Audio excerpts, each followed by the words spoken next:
जसं आताच खूप रेसिपीज ज्या पाककृती आहेत आताच ज्या मागे पडल्या आहेत, ज्या काळाच्या ओघात आता संपल्यात. म्हणजे उदाहरणार्थ गडगिळं नावाचा एक पदार्थ मराठवाड्यात व्हायचा की जो गुळाची आपली हे कडबोळी असतात तसं कणकेची करून ती गुळाच्या पाकात टाकली जायची. जसं कोकणात खाजं मिळतं तसंच हा एक पदार्थ आहे. पण आता तो केला जात नाही कारण लोकांना आवडत नाही. तो शेंगुळे लोकांना आवडत नाही.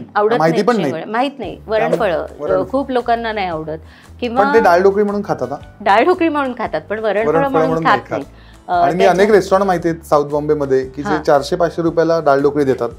मी नाव नाही घेणार पण 500 रुपये देऊन डाळ ढोकळी खातात. पण तेच वरणफळं किंवा आपण काही वेगळं म्हटलं चाकोल्या म्हणतात तर ते म्हटलं तर ते बोरिंग आणि आउटडेटेड आहे. पास्ता त्याच पद्धतीतला रॅव्हिओली किंवा फारफेलं चालतं पण आपण त्याच पद्धतीतलं वरणफळं नाही चालत. तर ते कोकणातल्या तांदळाच्या शेवया असतात ज्या नारळाच्या दुधात घालून खातात. शिरवळ्या त्या कालोखात त्या नाहीशा होणार आहेत कारण त्या केल्या जात नाहीत.